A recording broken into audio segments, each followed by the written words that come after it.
I'm Hiroshi, a sociology student from the University of Tokyo. I had come to Tehran for my research. I was so deeply absorbed in my work, lost in my project, when the two neighbors living on the 5th floor of my apartment building quietly changed the whole path of my research. One of them was an engineer named Ali Rezvani, a man who deeply believed in the ruling system of Tehran. And his wife, Fatima, she always wore a long black dress. It flowed gently, almost like a black kimono. The other neighbor was Dariush Kavusi, the owner of a small factory. He was always restless, always suffering from headaches because of his opposition to the government's policies in Iran. His wife, Mernoush, she always wore modern Western clothes. These two families fought many times in the small elevator of the apartment building.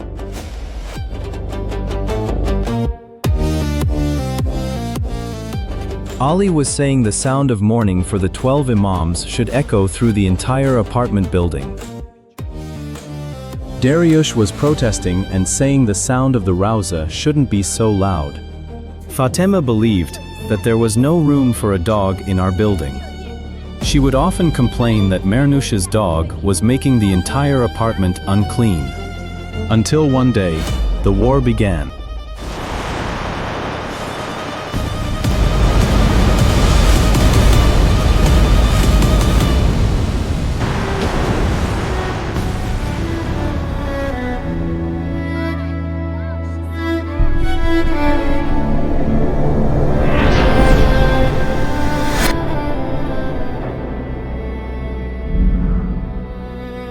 Until the heartbreaking news came that the United States had attacked a school in Minab and innocent young girls were killed. It was interesting to me, for the very first time, these two neighbors were actually feeling compassion for each other. Ali said quietly, "Did you see how those innocent girls were torn apart?" Dariush nodded slowly, his voice heavy. "Just watching it on television, my heart broke for their parents." Arrived that the leader of the Iranian government had been martyred along with her family. Dariush looked regretful and said quietly, "I thought he was hiding in an underground bunker. But for all these years, I was wrong about him." What was even stranger, in the midst of war and intense bombing, the Assembly of Experts in Iran elected a new leader. The neighbors were happy too. Ali said, "Did you see their courage?" Dariush replied with satisfaction, "To be honest, it made me feel better when they rubbed Trump's nose in the dirt so he wouldn't dare to appoint a leader for Iran again."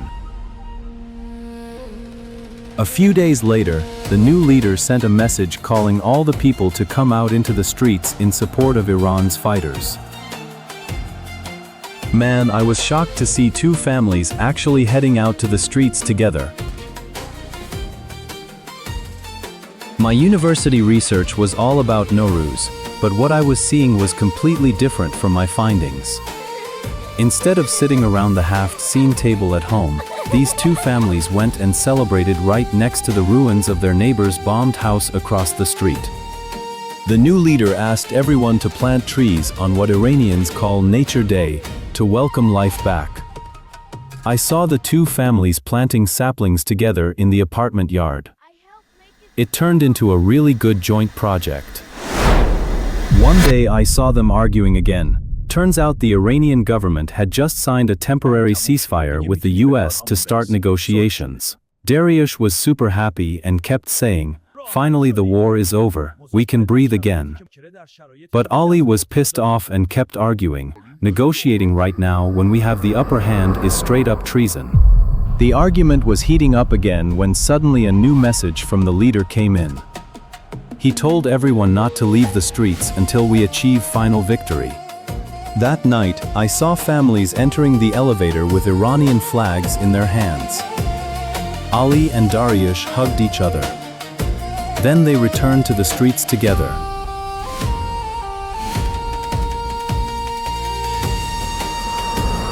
A few nights later, Iranian TV announced that because Trump had broken the commitments, the war had started again. That night I saw them again, this time even more determined, pouring into the streets, holding Iranian flags and pictures of the new leader. Out of curiosity, I went with them. And to be honest, I still believe the videos and photos I took that night with my cell phone. You won't find anything like them anywhere else in the world.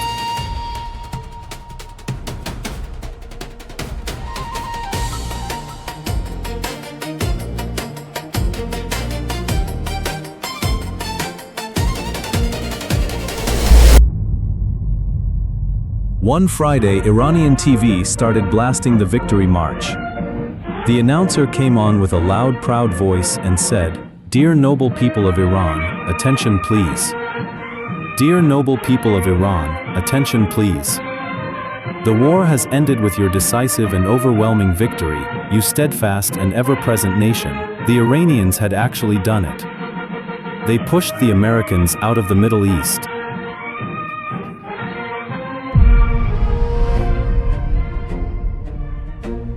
The next morning in the elevator, Dariush said to Ali, "Hello, engineer.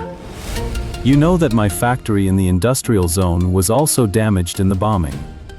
Come here tomorrow, let's start a new production line together. You bring the expertise, I'll bring the capital." Ali laughed and replied, "Don't worry, brother, we'll build it together." A few months later, on a moonlit night, they invited me to the launch of the new production line. All the families of the managers and workers were gathered there, laughing, celebrating, and full of life. I just stood there, totally amazed by their unbelievable determination and willpower.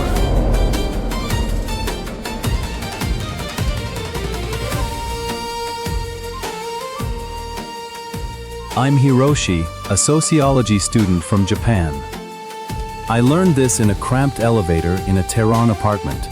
Two completely different people with totally opposite beliefs. When they find a common enemy that wants to destroy them both, they can unite under one flag and one leadership and make the whole earth reign with stars.